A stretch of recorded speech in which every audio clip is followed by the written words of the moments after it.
Committee Chitrod આયોજિત આ પવિત્ર મોહરમના તહેવારમાં તાજિયાના પ્રસંગમાં ઉપસ્થિત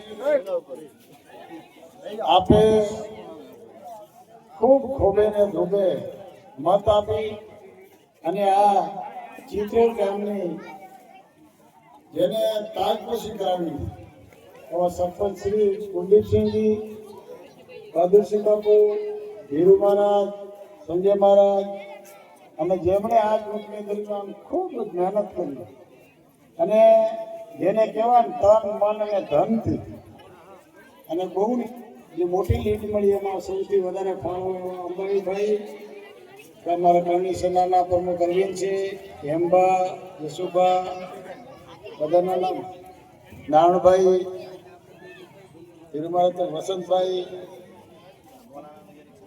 અને આ કમિટીના તમામ યુવાન મિત્રો યુનેશભાઈ, અબ્દુલભાઈ, બધા જ આખી જમાતના વડીલો, યુવાન મિત્રો, માતાઓ, બહેનો, મિત્રો, આજનો આ દિવસ આખા વિશ્વમાં આજના દિવસે હજરત ઇમામ હુસૈન સાહેબે અમન અને શાંતિ માટે જે શહાદત વળી એની યાદમાં આખો વિશ્વ ઇમામ હુસૈનભાઈ આ દિવસે બને છે.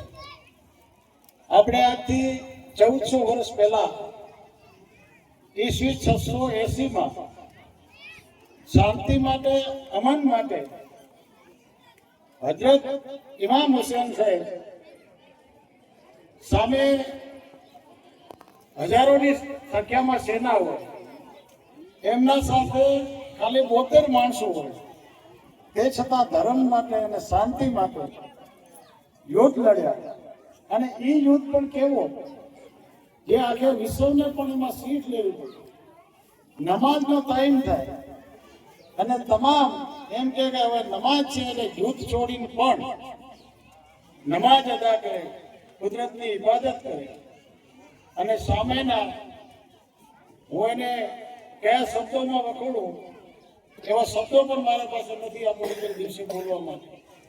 ભગવાનની બંદગી કરતા પણ એમને શહીદ કરવામાં આવે. આ દેશ માટે, આ વિશ્વ માટે એક ઉદાહરણ પૂરો પાડી ગયા. આજે 1400 વર્ષ પછી પણ આપણે એના ધર્મ પ્રત્યેને વફાદારીને યાદ કરીએ. આમાં પણ આપણે શીખ લેવા મળે.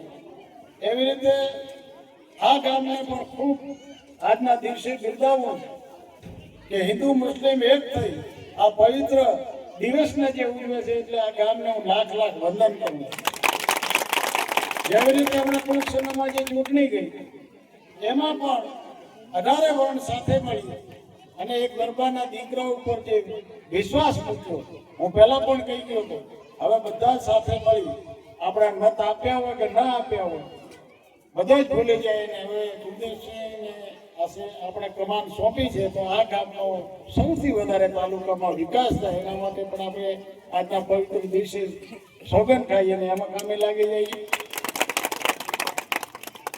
આપણે કાયદાની પ્રક્રિયામાં 9 તારીખે લગભગ તમારી હશે ને ઉપસમિતિની ચૂંટણી, એના પછી એ જ દિવસે સામાન્ય સભામાં ગામના વિકાસ માટે અને આ વિસ્તારના વિકાસ માટે પણ ઠરાવ થાય એની પણ તમને હું વિનંતી કરું છું.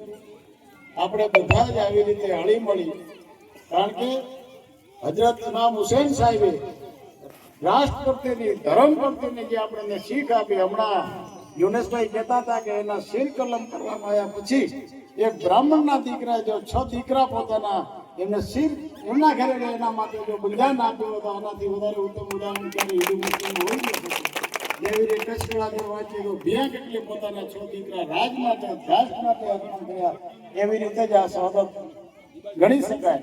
અને આપણે કાયમ આદો અનાદિથી હરેક સમાજ 18 વર્ણ સાથે મળી અને સંપીને રહ્યા છે. એવી રીતે કચ્છમાં પણ આપણે આખી કચ્છ જિલ્લામાં સૌથી વધારે સંપ હોય હિન્દુ મુસ્લિમ તમારે 18 વર્ણ સાથે મળીને આપણે સારા તહેવાર ઉજવીએ તો આ કચ્છમાં જ શક્ય છે.